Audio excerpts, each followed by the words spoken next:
ಶ್ರೀ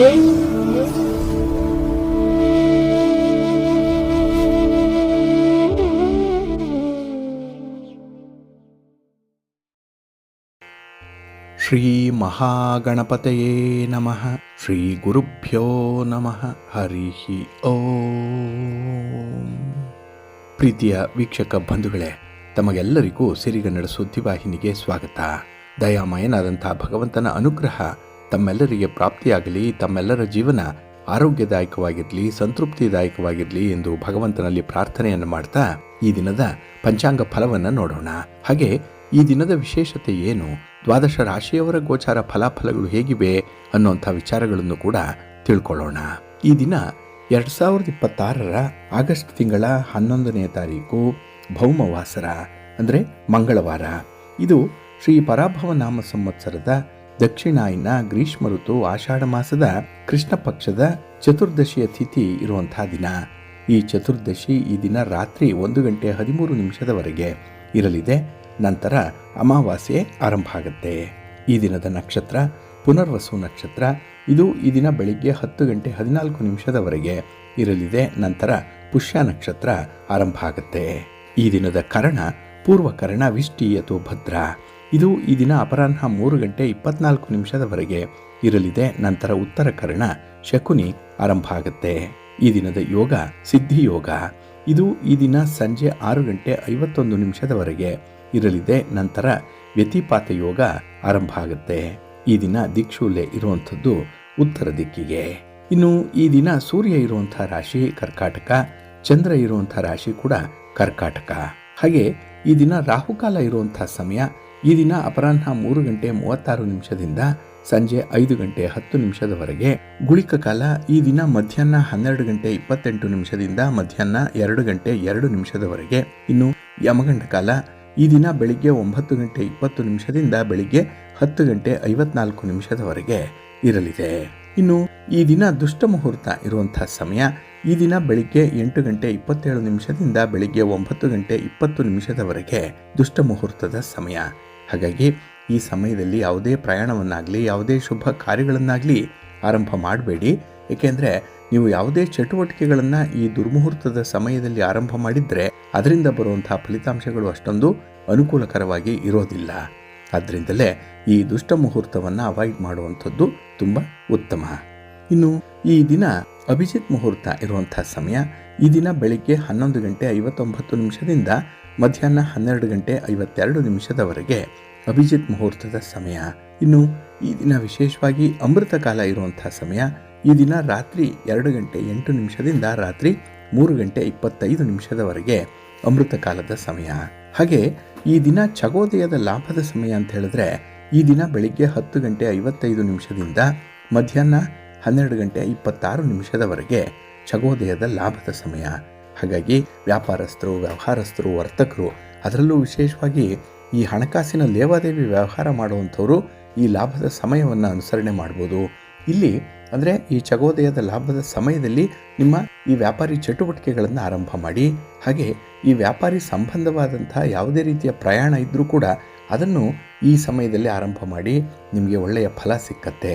ಹಾಗಾಗಿ ನಿಮ್ಮ ವ್ಯಾಪಾರ ವ್ಯವಹಾರಗಳು ಉತ್ತರೋತ್ತರ ಅಭಿವೃದ್ಧಿಯನ್ನು ಕಾಣುತ್ತೆ. ಜೊತೆಗೆ ಈ ಚಗೋದಯದ ಲಾಭದ ಸಮಯ ನಿಮಗೆ ಉತ್ತಮವಾದಂಥ ಲಾಭವನ್ನು, ಶಾಶ್ವತವಾದಂಥ ಲಾಭವನ್ನು ತಂದುಕೊಡುತ್ತೆ.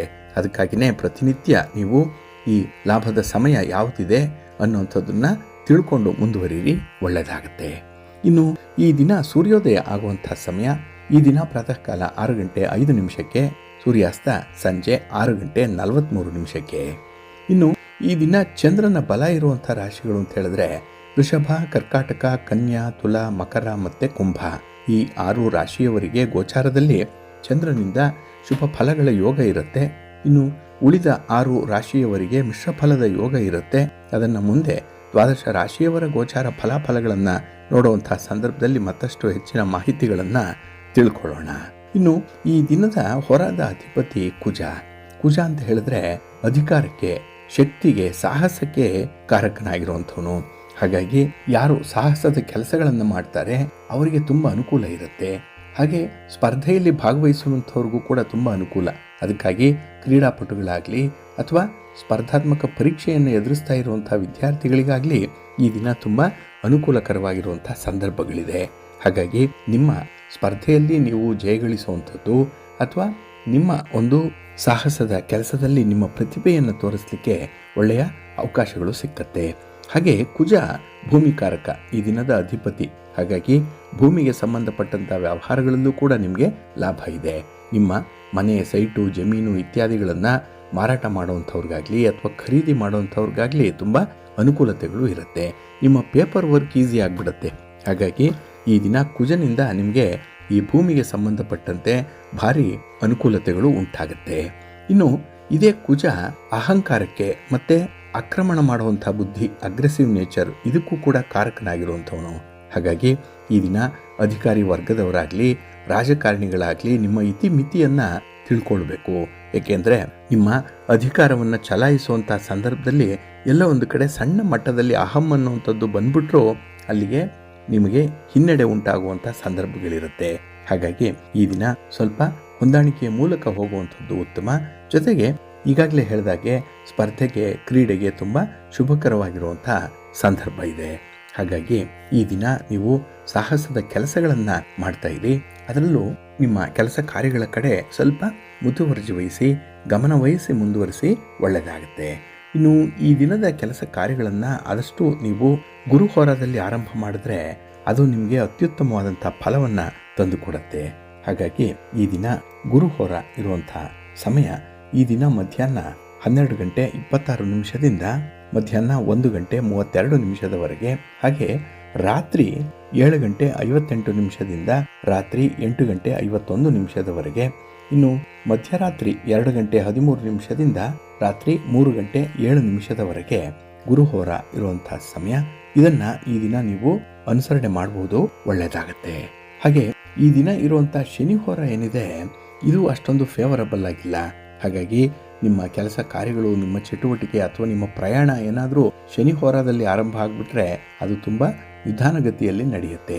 ಹಾಗಾಗಿನೇ ಬಹಳ ಬೇಗ ಫಲಿತಾಂಶಗಳು ಸಿಕ್ಕಲ್ಲ. ಆದ್ದರಿಂದಲೇ ನೀವು ಕೆಲವೊಂದು ಪ್ರಮುಖವಾದಂಥ ವಿಚಾರಗಳನ್ನು ಆದಷ್ಟು ಶನಿಹೋರದಲ್ಲಿ ಆರಂಭ ಮಾಡಬೇಡಿ.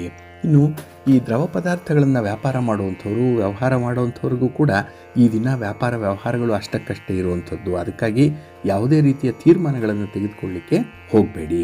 ಹಾಗಾಗಿ ಈ ದಿನ ಶನಿಹೋರ ಇರುವಂಥ ಸಮಯ ಈ ದಿನ ಬೆಳಿಗ್ಗೆ 11 ಗಂಟೆ 19 ನಿಮಿಷದಿಂದ ಮಧ್ಯಾಹ್ನ 12 ಗಂಟೆ 26 ನಿಮಿಷದವರೆಗೆ, ಇನ್ನು ರಾತ್ರಿ 7 ಗಂಟೆ 4 ನಿಮಿಷದಿಂದ ರಾತ್ರಿ 7 ಗಂಟೆ 58 ನಿಮಿಷದವರೆಗೆ, ಹಾಗೆ ಮಧ್ಯರಾತ್ರಿ 1 ಗಂಟೆ 20 ನಿಮಿಷದಿಂದ ಮಧ್ಯರಾತ್ರಿ 2 ಗಂಟೆ 13 ನಿಮಿಷದವರೆಗೆ ಶನಿಹೋರ ಇರುವಂಥ ಸಮಯ. ಇದನ್ನು ಈ ದಿನ ಸ್ವಲ್ಪ ನೋಡಿಕೊಂಡು ಅನುಸರಣೆ ಮಾಡಬೇಕು. ಪ್ರಮುಖವಾದಂಥ ವಿಚಾರಗಳಲ್ಲಿ ಆದಷ್ಟು ಈ ಶನಿಹೋರವನ್ನು ಅವಾಯ್ಡ್ ಮಾಡಬೇಕು. ಇನ್ನು ಈ ದಿನ ಇರುವಂಥ ರವಿಹೋರ ಮಾತ್ರ ಬಹಳ ಚೆನ್ನಾಗಿದೆ. ಇದು ತುಂಬ ಫೇವರಬಲ್ ಆಗೇ ಇದೆ. ಹಾಗೆ ರಾಜಕಾರಣಿಗಳಿಗೆ ರವಿಹೋರ ಬಹಳ ಚೆನ್ನಾಗಿದೆ. ಅದಕ್ಕಾಗಿ ನಿಮ್ಮ ಚಟುವಟಿಕೆಗಳನ್ನು ರವಿಹೋರದಲ್ಲಿ ಆರಂಭ ಮಾಡಿ. ನಿಮ್ಮ ಯಾವುದೇ ರೀತಿಯ ಪ್ರಯಾಣ ಇದ್ದರೆ, ಯಾವುದೇ ರೀತಿಯಲ್ಲಿ ವ್ಯಾಪಾರದ ವಿಸ್ತರಣೆಯ ಸಂಬಂಧ ಮಾತುಕತೆ ಅನ್ನುವಂಥದ್ದು ಇದ್ದರೆ, ಅಥವಾ ಇನ್ವೆಸ್ಟ್ಮೆಂಟ್ ವಿಚಾರ ಏನಾದರೂ ಬಂದರೆ ಅದನ್ನು ರವಿಹೋರದಲ್ಲೇ ಮಾಡಿ, ಒಳ್ಳೆಯ ಫಲ ನಿಮಗೆ ಸಿಕ್ಕತ್ತೆ. ಇನ್ನು ಸರ್ಕಾರದ ಮಟ್ಟದಲ್ಲಿ ಕೆಲಸ ಮಾಡುವಂಥ ಅಧಿಕಾರಿಗಳಿಗೂ ಕೂಡ ರವಿಹೋರ ಚೆನ್ನಾಗಿದೆ.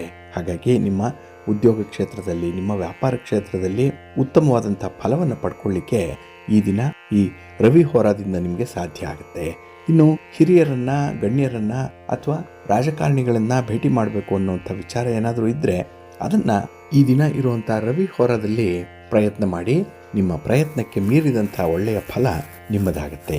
ಹಾಗಾಗಿ ಈ ದಿನ ರವಿಹೋರ ಇರುವಂಥ ಸಮಯ ಬೆಳಿಗ್ಗೆ 6 ಗಂಟೆ 54 ನಿಮಿಷದಿಂದ ಬೆಳಿಗ್ಗೆ 8 ಗಂಟೆಯವರೆಗೆ, ಇನ್ನು ಮಧ್ಯಾಹ್ನ 1 ಗಂಟೆ 32 ನಿಮಿಷದಿಂದ ಮಧ್ಯಾಹ್ನ 2 ಗಂಟೆ 38 ನಿಮಿಷದವರೆಗೆ, ಹಾಗೆ ರಾತ್ರಿ 9 ಗಂಟೆ 45 ನಿಮಿಷದಿಂದ ರಾತ್ರಿ 10 ಗಂಟೆ 39 ನಿಮಿಷದವರೆಗೆ ರವಿಹೋರ ಇರುವಂಥ ಸಮಯ. ಇದನ್ನು ಈ ದಿನ ನೀವು ಅನುಸರಣೆ ಮಾಡಬಹುದು, ಒಳ್ಳೆಯದಾಗತ್ತೆ. ಆದರೆ ಈ ದಿನ ಇರುವಂಥ ಚಂದ್ರಹೋರ ಮಾತ್ರ ಅಷ್ಟೊಂದು ಅನುಕೂಲಕರವಾಗಿಲ್ಲ. ಅದರಲ್ಲೂ ಈ ದ್ರವ ಪದಾರ್ಥಗಳನ್ನು ಮಾರಾಟ ಮಾಡುವಂಥವ್ರಿಗೆ, ಖರೀದಿ ಮಾಡುವಂಥವ್ರಿಗೆ ಅಷ್ಟೊಂದು ಫೇವರಬಲ್ ಆಗಿರುವಂಥ ಸನ್ನಿವೇಶಗಳಿಲ್ಲ.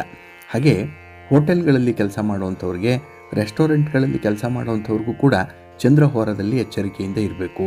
ಇನ್ನು ಹೋಟೆಲ್ ಉದ್ಯಮವನ್ನು ನಡೆಸ್ತಾ ಇರುವಂಥವರು ಕೂಡ ಯಾವುದೇ ರೀತಿಯ ತೀರ್ಮಾನಗಳನ್ನು ಈ ಚಂದ್ರಹೋರದಲ್ಲಿ ತೆಗೆದುಕೊಳ್ಳಿಕ್ಕೆ ಹೋಗಬೇಡಿ. ಇನ್ನು ಪ್ರಯಾಣ ಮಾಡುವಂಥದ್ದಿದ್ದರೆ ಅದನ್ನು ಮುಂದೂಡುವಂಥದ್ದು ಉತ್ತಮ. ಹಾಗೆ ಈ ಆಭರಣಗಳಿಗಾಗಲಿ, ಕಲಾ ಪ್ರಕಾರಗಳಿಗಾಗಲಿ, ಕಲೆ, ಸಾಹಿತ್ಯ ಇತ್ಯಾದಿ ಪ್ರಕಾರಗಳಲ್ಲಿ ತೊಡಗಿಸ್ಕೊಂಡಿರುವಂಥವ್ರಿಗೆ ಈ ದಿನ ನಿಮಗೆ ನಿಮ್ಮ ಕೆಲಸ ಕಾರ್ಯಗಳನ್ನು ಮಾಡಿಕೊಳ್ಳಿಕ್ಕೂ ಕೂಡ ಸ್ವಲ್ಪ ಕಾನೂನಿನ ತೊಡಕುಗಳು ಬರ್ಬೋದು, ಅಡ್ಡಿ ಆತಂಕಗಳು ಬರ್ಬೋದು. ಹಾಗಾಗಿ ಸ್ವಲ್ಪ ತಾಳ್ಮೆಯಿಂದ ವರ್ತಿಸುವಂಥದ್ದು ಉತ್ತಮ. ಹಾಗಾಗಿ ಈ ದಿನ ಇರುವಂಥ ಚಂದ್ರಹೋರದ ಸಮಯ ಅಂತ ಹೇಳಿದ್ರೆ ಇದು ಈ ದಿನ ಬೆಳಿಗ್ಗೆ 10 ಗಂಟೆ 13 ನಿಮಿಷದಿಂದ ಬೆಳಿಗ್ಗೆ 11 ಗಂಟೆ 19 ನಿಮಿಷದವರೆಗೆ, ಇನ್ನು ಸಂಜೆ 5 ಗಂಟೆ 58 ನಿಮಿಷದಿಂದ ರಾತ್ರಿ 7 ಗಂಟೆ 4 ನಿಮಿಷದವರೆಗೆ, ಹಾಗೆ ಮಧ್ಯರಾತ್ರಿ 12 ಗಂಟೆ 26 ನಿಮಿಷದಿಂದ ರಾತ್ರಿ 1 ಗಂಟೆ 20 ನಿಮಿಷದವರೆಗೆ ಚಂದ್ರಹೋರ ಇರುವಂಥ ಸಮಯ. ಇದನ್ನು ಈ ದಿನ ನೀವು ಸ್ವಲ್ಪ ಅವಾಯ್ಡ್ ಮಾಡ್ಕೊಳ್ಳಿ, ಒಳ್ಳೆಯದಾಗತ್ತೆ. ಹಾಗಾಗಿ ಬಂಧುಗಳೇ, ನಿಮ್ಮ ಕೆಲಸ ಕಾರ್ಯಗಳನ್ನು, ನಿಮ್ಮ ಚಟುವಟಿಕೆಗಳನ್ನು ಆದಷ್ಟು ಒಳ್ಳೆಯ ಮುಹೂರ್ತದಲ್ಲೇ ಆರಂಭ ಮಾಡಿ. ಒಳ್ಳೆಯ ಸಮಯ ಯಾವುದು ಅದನ್ನು ತಿಳ್ಕೊಳ್ಳಿ. ಅದಕ್ಕಾಗಿಯೇ ನೀವು ಪ್ರತಿನಿತ್ಯ ಪಂಚಾಂಗವನ್ನು ಓದಬೇಕು, ಶ್ರವಣ ಮಾಡಬೇಕು, ಪಠಣ ಮಾಡಿಕೊಳ್ಬೇಕು. ಅದು ಸಾಧ್ಯ ಆಗಲಿಲ್ಲ ಅನ್ನುವಂಥವರು ಸಿರಿಗನ್ನಡ ಸುದ್ದಿವಾಹಿನಿ ಪ್ರತಿನಿತ್ಯ ಪ್ರಸಾರ ಮಾಡುವಂಥ ಈ ಪಂಚಾಂಗದ ವಿವರಗಳನ್ನು ಕೇಳಿಸ್ಕೊಳ್ಳಿ. ಇದರಲ್ಲಿ ನಿಮಗೆ ಬೇಕಾದಂತಹ ಎಲ್ಲ ಮಾಹಿತಿಗಳು ಕೂಡ ಸಿಕ್ಕತ್ತೆ. ಅದನ್ನು ನೀವು ಅನುಸರಣೆ ಮಾಡೋದ್ರಿಂದ ನಿಮ್ಮ ಪ್ರಯತ್ನ ಯಶಸ್ವಿಯಾಗುತ್ತೆ. ಹಾಗಾಗಿ ನಮ್ಮ ಹಿರಿಯರ ಕನಸನ್ನು ನನಸು ಮಾಡುವಂಥ ವಿಚಾರಗಳಲ್ಲಿ ನೀವು ಮುಂಚೂಣಿಯಲ್ಲಿ ಇರಬೇಕು. ನಾಯಕತ್ವವನ್ನು ವಹಿಸಿಕೊಂಡು ಮುಂದುವರಿಸಿ, ಒಳ್ಳೆಯದಾಗತ್ತೆ. ಹಾಗಾಗಿ ಬಂಧುಗಳೇ, ಪ್ರತಿನಿತ್ಯ ನೀವು ಈ ಪಂಚಾಂಗವನ್ನು ಅನುಸರಣೆ ಮಾಡಿ ನಿಮ್ಮ ಚಟುವಟಿಕೆಗಳನ್ನು ಪ್ರಾರಂಭ ಮಾಡಿ, ಒಳ್ಳೆಯದಾಗತ್ತೆ. ಭಗವಂತನ ಅನುಗ್ರಹ ಸದಾ ಸರ್ವದಾ ತಮ್ಮನ್ನು ಕಾಪಾಡಲಿ ಅಂತ ಹೇಳಿ ಪ್ರಾರ್ಥನೆ ಮಾಡೋಣ. ಪ್ರೀತಿಯ ಬಂಧುಗಳೇ, ಈ ದಿನದ ವಿಶೇಷ ಕಾರ್ಯಕ್ರಮಕ್ಕೆ ತಮಗೆಲ್ಲರಿಗೂ ಕೂಡ ಸ್ವಾಗತವನ್ನು ಹೇಳ್ತಾ, ಈ ದಿನ ನಾವು ನಾಳೆ ನಡೆಯುವಂಥ ಅಮಾವಾಸ್ಯೆ, ಈ ಅಮಾವಾಸ್ಯೆಯನ್ನು ಭೀಮನ ಅಮಾವಾಸ್ಯೆ ಅಂತ ಹೇಳಿ ಕರೀತಾರೆ. ಜೊತೆಗೆ ಸೂರ್ಯಗ್ರಹಣ ಕೂಡ ನಡೀತಾ ಇರುವಂಥದ್ದು. ಏಕಕಾಲದಲ್ಲಿ ಈ ಎರಡು ವಿದ್ಯಮಾನಗಳು ನಡೀತಾ ಇರೋದ್ರಿಂದ ಇಲ್ಲಿ ನಾವು ಹಬ್ಬವನ್ನು ಆಚರಣೆ ಮಾಡಬೇಕಾ ಅಥವಾ ಈ ಗ್ರಹಣದ ವಿಧಿವಿಧಾನಗಳನ್ನು ಅನುಸರಣೆ ಮಾಡಬೇಕಾ ಅನ್ನುವಂಥ ಒಂದು ವಿಚಾರ. ಜೊತೆಗೆ ಬುಧವಾರದ ದಿನ ಅಮಾವಾಸ್ಯೆ ಬಂದಿರುವಂಥದ್ದು. ಈ ಅಮಾವಾಸ್ಯೆಯ ನಂತರದಲ್ಲೇ ಶ್ರಾವಣ ಮಾಸ ಆರಂಭ ಆಗ್ತಾ ಇರುವಂತಹ ಸಂದರ್ಭ. ಹಾಗಾಗಿ ಶ್ರಾವಣ ಮಾಸ ವಿಷ್ಣುವಿಗೆ ವಿಶೇಷವಾಗಿರುವಂಥದ್ದು, ಹಾಗೆ ಶಿವನಿಗೂ ಕೂಡ. ಆದರೆ ಈ ವಿಷ್ಣುವಿನ ವಾರವಾದಂಥ ಬುಧವಾರದಿಂದ ಶ್ರಾವಣ ಮಾಸ. ಹಾಗಾಗಿ ನಾಳಿನ ಅಮಾವಾಸ್ಯೆಯ ಒಂದು ಪರ್ವಕಾಲ ಬಹಳ ವಿಶೇಷ ಅಂತ ಹೇಳಿ ಅನ್ನಿಸ್ಕೊಂಡಿರುವಂಥ ವಿಚಾರ. ಇಲ್ಲಿ ಆಷಾಢ ಮಾಸದ ಅಮಾವಾಸ್ಯೆಯನ್ನು ಭೀಮ ವ್ರತ ಅಂತ ಹೇಳಿ ಕರೆಯುವಂಥದ್ದಿದೆ. ಇಲ್ಲಿ ಜ್ಯೋತಿರ್ಭೀಮೇಶ್ವರ ವ್ರತ ಅಂತ ಹೇಳಿ ಕೂಡ ಕೆಲವರು ಕರೆಯುವಂಥದ್ದು ಇದೆ. ಕೆಲವರು ಇದನ್ನ ಗೌರಿ ದೀಪಸ್ತಂಭ ವ್ರತ ಅನ್ನುವಂಥ ಹೆಸರಿನಿಂದ ಕೂಡ ಕರೀತಾರೆ. ಇಲ್ಲಿ ನೇರವಾಗಿ ಹೇಳೋದು ಅಂತ ಹೇಳಿದ್ರೆ, ಈ ವ್ರತವನ್ನ ವಿವಾಹಿತ ಹಾಗೆ ಅವಿವಾಹಿತ ಕನ್ಯೆಯರು ಆಚರಣೆ ಮಾಡುವಂಥದ್ದು. ಈ ಒಂದು ವ್ರತಾಚರಣೆಯಿಂದ ಕನ್ಯೆಯರು ಸದ್ಗುಣಿಗಳಾದಂಥ ಪತಿಯನ್ನು ಪಡೀತಾರೆ ಅನ್ನುವಂಥ ಒಂದು ವಿಚಾರ. ಇನ್ನು ವಿವಾಹಿತ ಸ್ತ್ರೀಯರು ಸೌಭಾಗ್ಯವನ್ನು ಪಡ್ಕೊಳ್ತಾರೆ ಅನ್ನುವಂಥ ಒಂದು ವಿಚಾರ. ಹಾಗಾಗಿ ಇಲ್ಲಿ ಈ ಭೀಮನ ಅಮಾವಾಸ್ಯೆಯ ದಿನ ಪತಿಯ ಪೂಜೆಯನ್ನು ಮಾಡುವಂಥದ್ದು. ಇಲ್ಲಿ ಬಹಳ ವಿಶೇಷವಾಗಿ ಈ ದಿನ ಗಂಡನ ಪೂಜೆ ಅನ್ನುವಂಥ ಒಂದು ಹೆಸರಿನಿಂದ ಕರೆಯುವಂಥದ್ದು ಕೂಡ ಇದೆ. ಇಲ್ಲಿ ಈ ಭೀಮನ ಅಮಾವಾಸ್ಯೆ ಅಂತ ಹೇಳಿದ್ರೆ, ಇಲ್ಲಿ ಭೀಮ ಅನ್ನುವಂಥದ್ದು ರುದ್ರನ ಹೆಸರು. ಹಾಗಾಗಿ ಇಲ್ಲಿ ಅವನಿಗೂ ಕೂಡ ಈಶನಾದಂತಹ ನರಸಿಂಹ ದೇವರನ್ನ ರುದ್ರ ಮತ್ತೆ ರುದ್ರಾಣಿಯರ ಪ್ರತೀಕದಲ್ಲಿ ಆವಾಹನೆ ಮಾಡಿ ಪೂಜೆ ಮಾಡಬೇಕು ಅನ್ನುವಂಥದ್ದು ಇದೆ.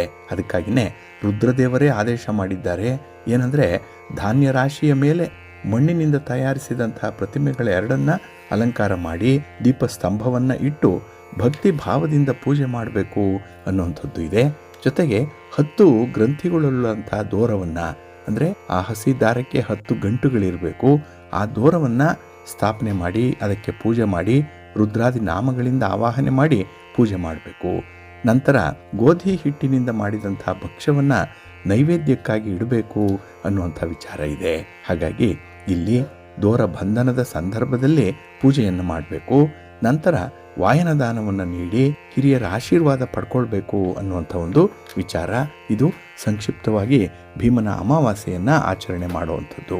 ಹಾಗಾಗಿ ಈ ಒಂದು ಆಷಾಢ ಮಾಸದಲ್ಲಿ ಕೃಷ್ಣ ಪಕ್ಷದಲ್ಲಿ ಅಮಾವಾಸ್ಯೆಯ ದಿನ ಬರುವಂಥದ್ದು. ಅದರಲ್ಲೂ ದಕ್ಷಿಣ ಭಾರತದಲ್ಲಿ, ಅದರಲ್ಲೂ ಕರ್ನಾಟಕದಲ್ಲಿ ವಿಶೇಷವಾಗಿ ಆಚರಿಸುವಂಥ ಒಂದು ವ್ರತ ಇದು. ಕೆಲವರು ಹಬ್ಬ ಅಂತಾರೆ, ಆದರೆ ಇದು ವ್ರತದೋಪಾದಿಯಲ್ಲಿ ಆಚರಣೆ ಮಾಡಬೇಕು.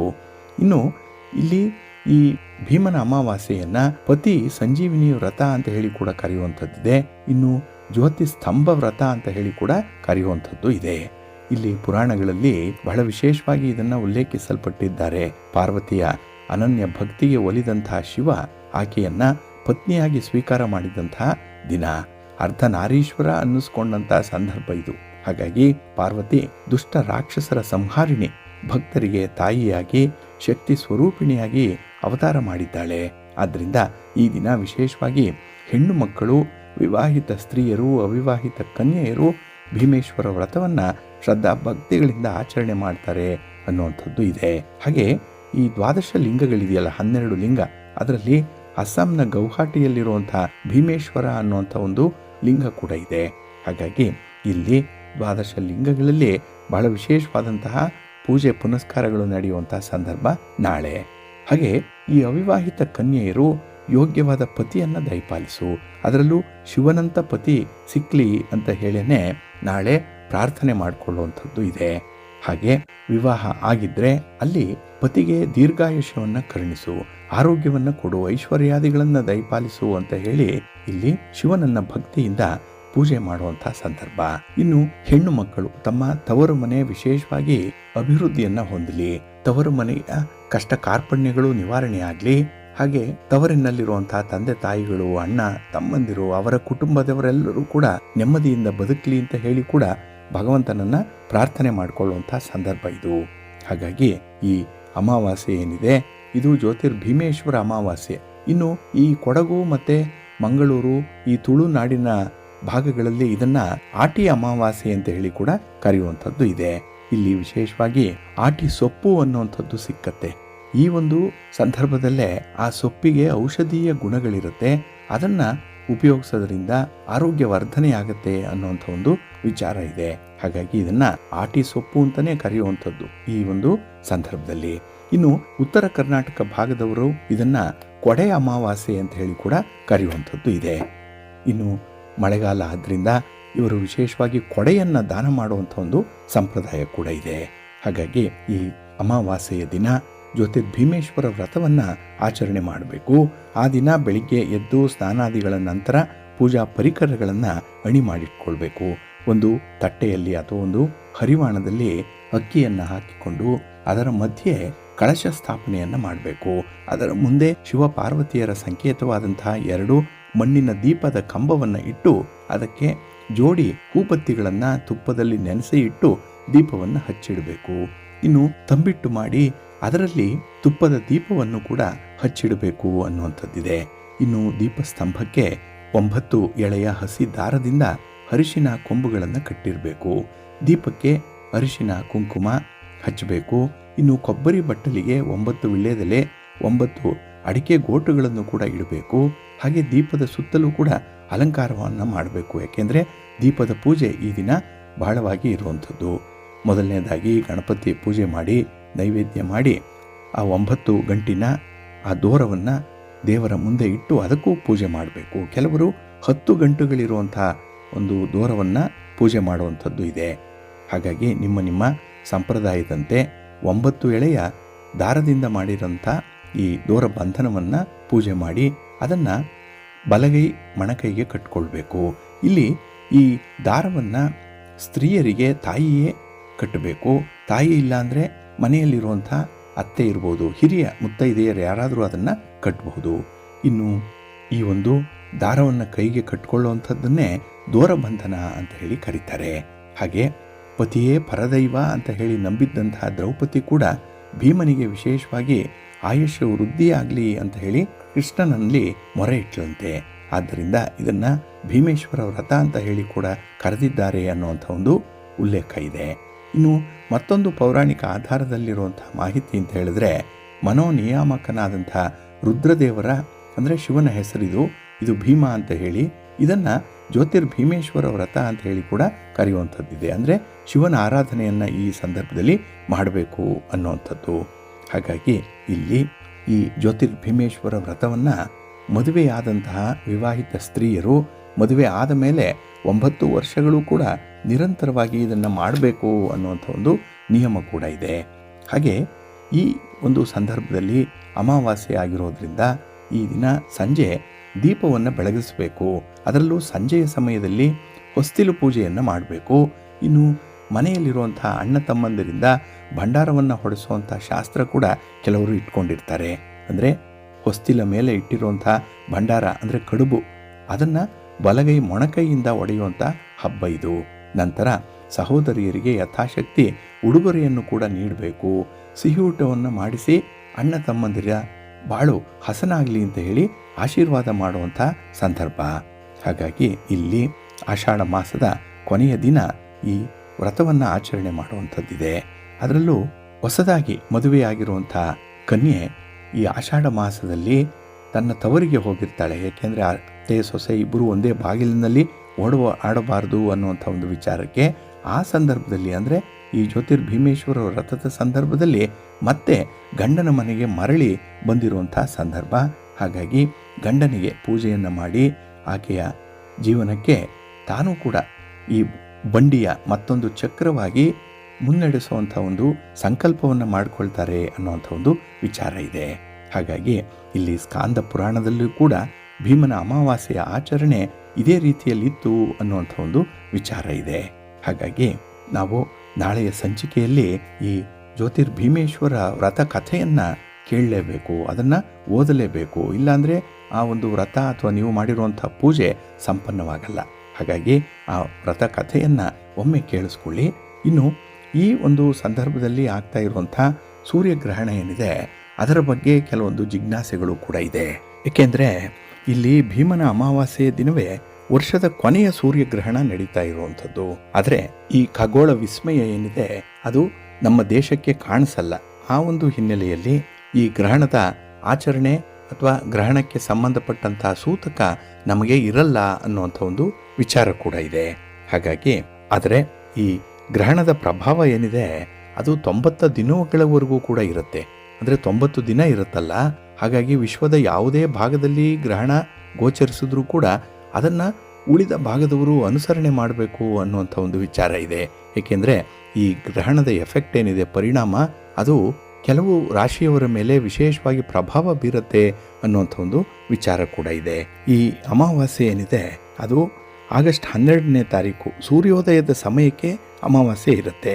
ಇದು ಹಿಂದಿನ ದಿನ ರಾತ್ರಿ 1:13 ಆರಂಭ ಆಗಿ 12ನೇ ತಾರೀಕು ಅಂದರೆ ಬುಧವಾರ ರಾತ್ರಿ 11:28 ಕೊನೆಯಾಗುತ್ತೆ. ಆದ್ದರಿಂದ ಅಮಾವಾಸ್ಯೆಯ ಆಚರಣೆಗಳೇನಿದೆ ಅದರಲ್ಲಿ ಸ್ನಾನ ಮಾಡುವಂಥದ್ದು, ದಾನ ಮಾಡುವಂಥದ್ದು, ಪಿತೃಗಳಿಗೆ ತಿಲತರ್ಪಣವನ್ನು ಕೊಡುವಂಥದ್ದು, ಇನ್ನು ಯಾವುದೇ ರೀತಿಯ ಆಚರಣೆಗಳಿದ್ರೂ ಕೂಡ ಅದನ್ನು ಆ ದಿನ ಬೆಳಗ್ಗೆ ಸಮಯದಲ್ಲಿ ಮಾಡಿಕೊಳ್ಬೋದು. ಇನ್ನು ಆ ದಿನ ಪುಷ್ಯ ನಕ್ಷತ್ರ ಬೇರೆ ಇರುತ್ತೆ. ಬೆಳಗ್ಗೆ ಬಹಳ ಪ್ರಬಲವಾದಂತಹ ಒಂದು ನಕ್ಷತ್ರ, ಅದರಲ್ಲೂ ಬುಧವಾರ. ಹಾಗಾಗಿ ಗಣಪತಿಗೆ ವಿಶೇಷವಾದಂತಹ ದಿನ ಇದು. ಇನ್ನು ಬುಧವಾರ ಬುಧ ಗ್ರಹವನ್ನು ಪೂಜೆ ಮಾಡುವಂತಹ ಒಂದು ಅವಕಾಶ.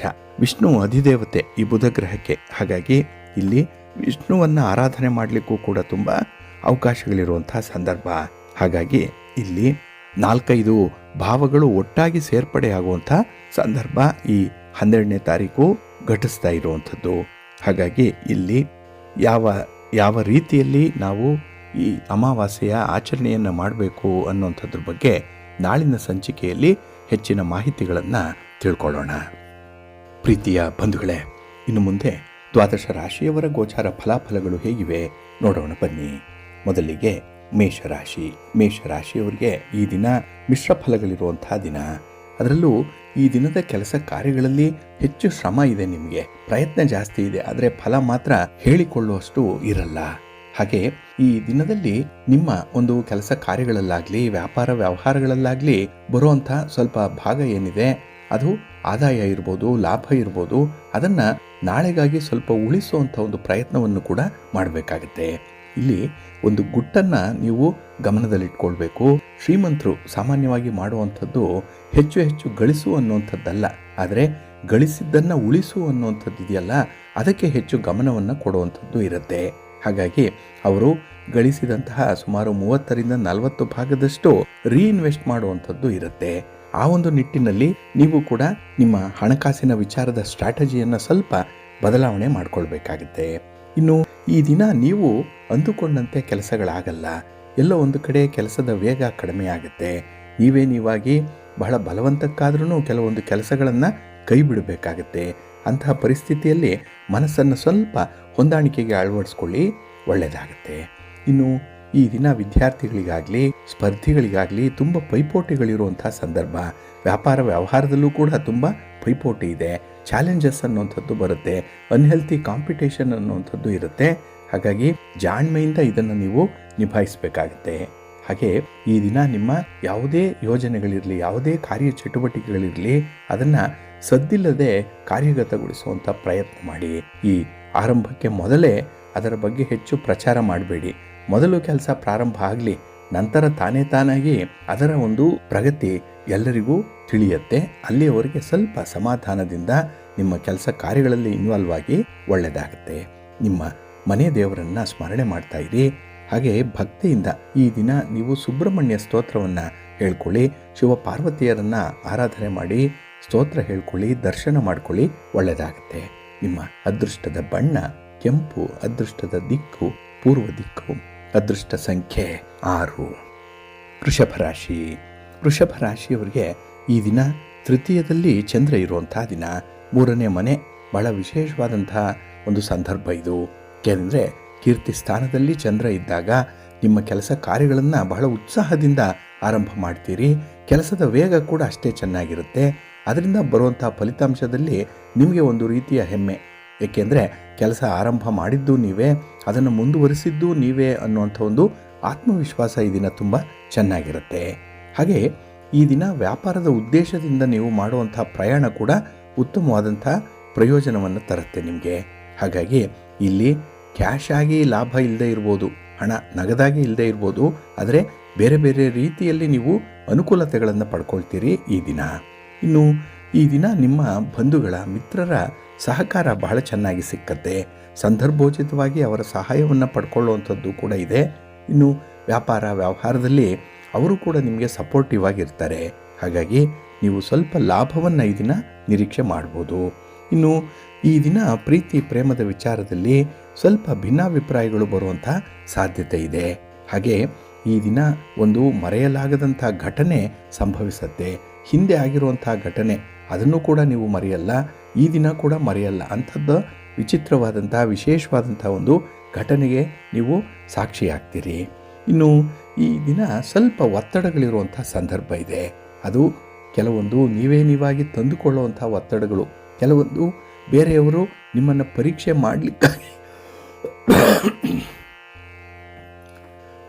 ಮಾಡಲಿಕ್ಕಾಗಿ ಹೇರಿರುವಂಥ ಒತ್ತಡಗಳದು. ಹಾಗಾಗಿ ಈ ದಿನದ ಜವಾಬ್ದಾರಿಗಳೇನಿದೆ ಅದನ್ನು ಸಮರ್ಪಕವಾಗಿ ನಿಭಾಯಿಸುವಂಥ ಒಂದು ಆತ್ಮಸ್ಥೈರ್ಯವನ್ನು ಇಟ್ಕೊಳ್ಳಿ. ಇನ್ನು ಹಣಕಾಸಿನ ವ್ಯವಸ್ಥೆಯನ್ನು ತುಂಬ ಚೆನ್ನಾಗಿ ಅಂದಾಜು ಮಾಡಿಕೊಂಡ ನಂತರನೇ ವ್ಯವಹಾರದಲ್ಲಿ ಮುಂದುವರಿಬೇಕಾಗತ್ತೆ. ಇನ್ನು ಪಾರ್ಟ್ನರ್ಶಿಪ್ ವ್ಯವಹಾರ ಮಾಡಿದ್ರೆ ಅಲ್ಲಿ ಅವರ ಅಂದರೆ ನಿಮ್ಮ ಪಾರ್ಟ್ನರ್ನ ಗುಣ ಅವಗುಣಗಳ ಬಗ್ಗೆ, ಅವರು ನಿಮಗೆ ಎಷ್ಟು ರೀತಿಯಲ್ಲಿ ಯಾವ ರೀತಿಯಲ್ಲಿ ಸಹಾಯಕರಾಗಿರ್ತಾರೆ, ಸಪೋರ್ಟಿವ್ ಆಗಿರ್ತಾರೆ, ಇದನ್ನು ಸ್ವಲ್ಪ ಜಡ್ಜ್ ಮಾಡಬೇಕಾಗತ್ತೆ. ಏಕಾಏಕಿ ಯಾವುದಕ್ಕೂ ಕೂಡ ಒಪ್ಪಿಗೆಯನ್ನು ಕೊಡಬೇಡಿ.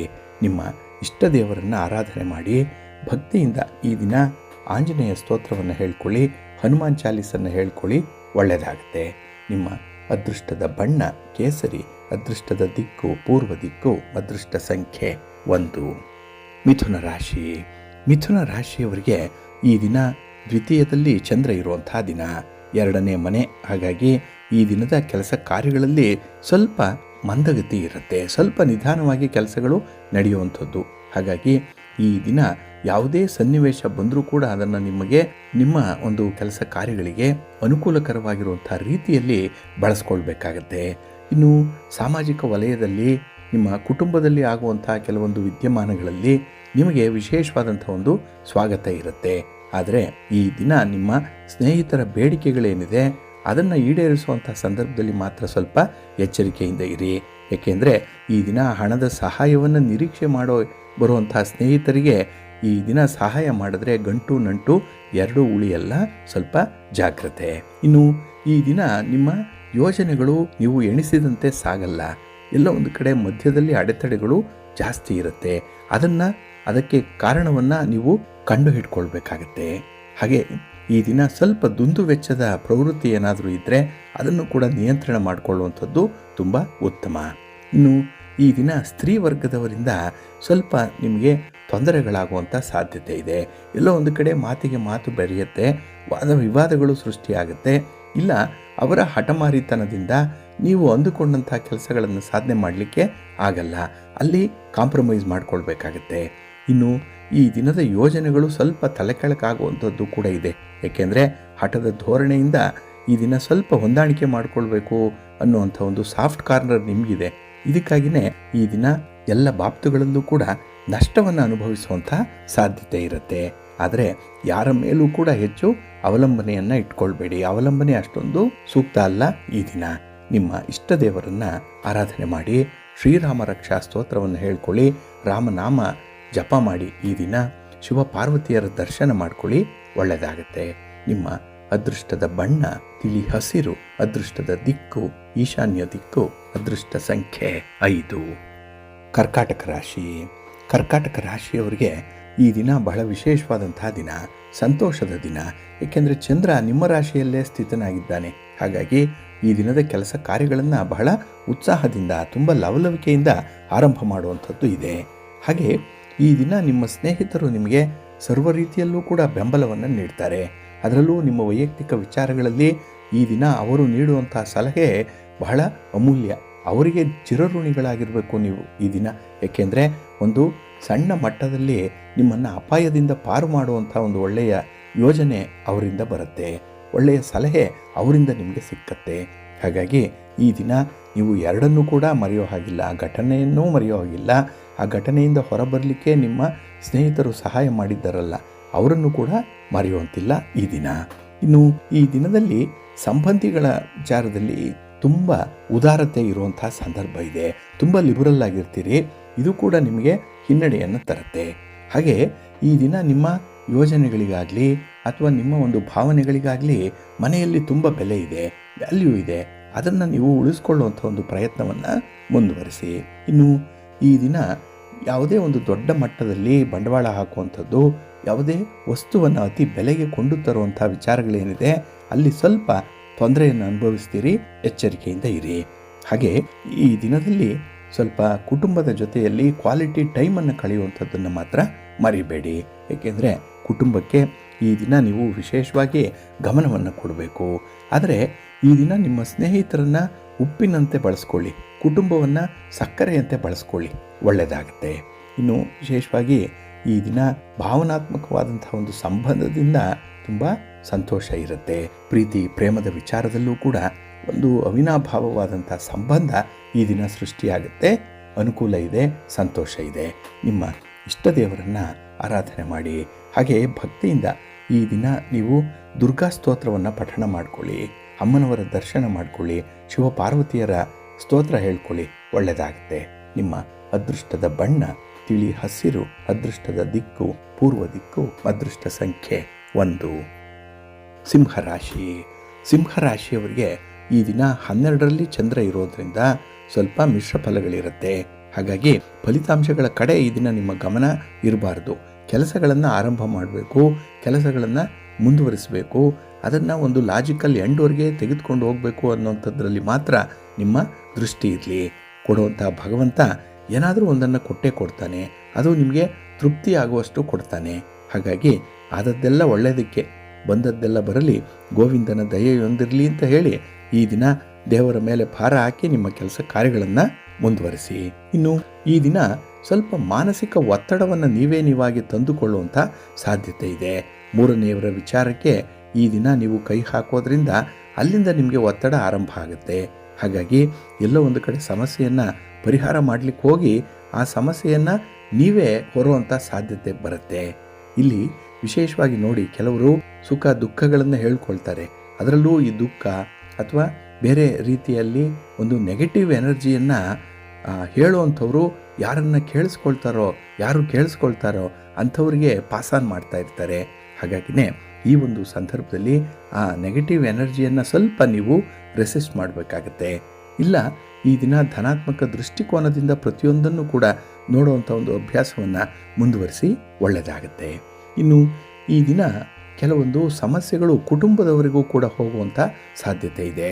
ನೀವು ಅಂದ್ಕೊಳ್ತೀರಿ ಅದು ಕುಟುಂಬವನ್ನು ತಲುಪಬಾರ್ದು, ಮನೆಯವರಿಗೆ ಗೊತ್ತಾಗಬಾರ್ದು ಅಂತ ಹೇಳಿ. ಆದರೆ ಈ ದಿನ ಹೇಗೋ ಯಾರದ್ದೋ ಮೂಲಕವೋ ಆ ಒಂದು ಸುದ್ದಿ ಮನೆಯನ್ನು ತಲುಪತ್ತೆ. ಅಲ್ಲಿ ಸ್ವಲ್ಪ ಸಾರಿ ಫಿಗರ್ ಕಟ್ ಮಾಡಬೇಕಾಗತ್ತೆ. ಅಲ್ಲಿ ನಿಮಗೆ ಸ್ವಲ್ಪ ಅವಮಾನ ಆಗುವಂಥ ಸಾಧ್ಯತೆ ಇರುತ್ತೆ. ಹಾಗಾಗಿ ಪ್ರಾರಂಭದಿಂದಲೇ ಸ್ವಲ್ಪ ಎಚ್ಚರಿಕೆಯಿಂದ ಇರುವಂಥದ್ದು ಉತ್ತಮ. ಇನ್ನು ಈ ದಿನ ಹಣಕಾಸಿನ ವ್ಯವಹಾರಗಳಿಗೆ ಕೈ ಹಾಕಬೇಡಿ. ದೂರದ ಪ್ರಯಾಣ ಇದ್ದರೆ ಆದಷ್ಟು ಮುಂದೂಡುವಂಥದ್ದು ಉತ್ತಮ. ಒಟ್ಟಾರೆ ಈ ದಿನ ಸಮಯ ಪ್ರಜ್ಞೆಯಿಂದ ಒಳ್ಳೆಯ ಕೆಲಸಗಳನ್ನು ಮಾಡಿ ಮುಂದುವರಿರಿ, ಒಳ್ಳೆಯದಾಗತ್ತೆ. ನಿಮ್ಮ ಇಷ್ಟ ದೇವರನ್ನು ಆರಾಧನೆ ಮಾಡ್ತಾ ಇರಿ. ಹಾಗೆ ಭಕ್ತಿಯಿಂದ ಈ ದಿನ ನೀವು ನವಗ್ರಹ ಸ್ತೋತ್ರವನ್ನು ಹೇಳ್ಕೊಳ್ಳಿ, ನವಗ್ರಹಗಳ ದರ್ಶನ ಮಾಡ್ಕೊಳ್ಳಿ, ಒಳ್ಳೆಯದಾಗತ್ತೆ.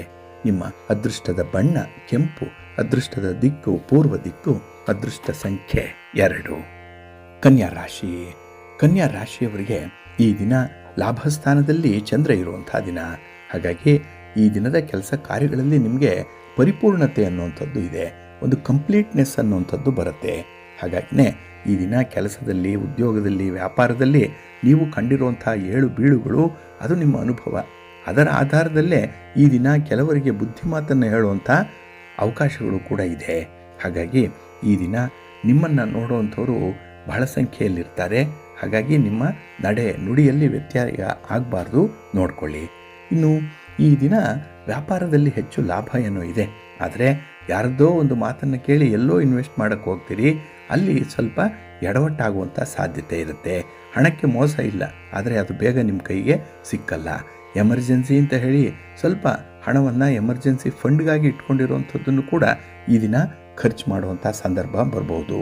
ಇನ್ನು ಈ ದಿನ ನಿಮ್ಮ ಕುಟುಂಬದಲ್ಲಿ ಇರುವಂಥವರ ಆರೋಗ್ಯ, ಅವರ ಒಂದು ಪ್ರಗತಿಯ ಬಗ್ಗೆ ಅಥವಾ ಬೇಕು ಬೇಡಗಳ ಬಗ್ಗೆ ಸ್ವಲ್ಪ ಗಮನ ಹರಿಸುವಂಥದ್ದು ಉತ್ತಮ. ಇನ್ನು ಈ ದಿನ ಯಾವುದೇ ಸಂಬಂಧ ಇರಲಿ, ಅತಿಯಾದ ಭಾವನಾತ್ಮಕ ಬೆಳವಣಿಗೆಯಿಂದ ಸ್ವಲ್ಪ ಕೇಡು ಉಂಟಾಗುವಂಥ ಸಾಧ್ಯತೆ ಇರುತ್ತೆ, ಜಾಗ್ರತೆ. ಇನ್ನು ಈ ದಿನ ಕೆಲವೊಂದು ವಿಚಾರಗಳು ನಿಮ್ಮಿಂದ ದೂರ ಹೋಗಿದೆ, ಕೆಲವು ವ್ಯಕ್ತಿಗಳು ನಿಮ್ಮ ಹತ್ತಿರದಲ್ಲಿಲ್ಲ, ಕೆಲವು ವಸ್ತುಗಳು ನಿಮ್ಮನ್ನು ಕೈ ಬಿಟ್ಟು ಹೋಗಿದೆ. ಹಾಗಾಗಿ ನಿಮ್ಮಿಂದ ದೂರ ಹೋಗಿರುವಂಥ ಯಾವುದೇ ವಿಚಾರಕ್ಕೂ ಕೂಡ ಈ ದಿನ ಚಿಂತೆಯನ್ನು ಮಾಡಬೇಡಿ. ಹಾಗಾಗಿ ಆದದ್ದೆಲ್ಲ ಒಳ್ಳೆಯದಕ್ಕೆ. ಈಗ ಹೋಯಿತು ಅಂದರೆ ಅದು ಯಾವುದೋ ಕಾರಣಕ್ಕೆ ಒಳ್ಳೆಯದಕ್ಕಾಗಿ ನಿಮ್ಮನ್ನು ಕೈ ಬಿಟ್ಟು ಹೋಗಿದೆ ಅನ್ನುವಂಥ ಒಂದು ಅರ್ಥದಲ್ಲಿ ನಿಮ್ಮನ್ನು ನೀವೇ ಸಮಾಧಾನ ಮಾಡಿಕೊಳ್ಬೇಕಾಗತ್ತೆ ಈ ದಿನ. ಇನ್ನು ಈ ದಿನ ಸ್ಥಿರಾಸ್ತಿ ವಿಚಾರ ಏನಾದರೂ ಇದ್ದರೆ ಸ್ವಲ್ಪ ಎಚ್ಚರಿಕೆಯಿಂದ ವ್ಯವಹಾರ ಮಾಡಿ. ನಿಮ್ಮ ಇಷ್ಟ ದೇವರನ್ನು ಆರಾಧನೆ ಮಾಡಿ, ಮಹಾಲಕ್ಷ್ಮಿಯನ್ನು ಪ್ರಾರ್ಥನೆ ಮಾಡಿಕೊಳ್ಳಿ, ಮಹಾವಿಷ್ಣುವನ್ನು ಈ ದಿನ ಸ್ಮರಣೆ ಮಾಡಿಕೊಳ್ಳಿ, ಒಳ್ಳೆಯದಾಗತ್ತೆ. ನಿಮ್ಮ ಅದೃಷ್ಟದ ಬಣ್ಣ ಕೆಂಪು, ಅದೃಷ್ಟದ ದಿಕ್ಕು ಈಶಾನ್ಯ ದಿಕ್ಕು, ಅದೃಷ್ಟ ಸಂಖ್ಯೆ 1.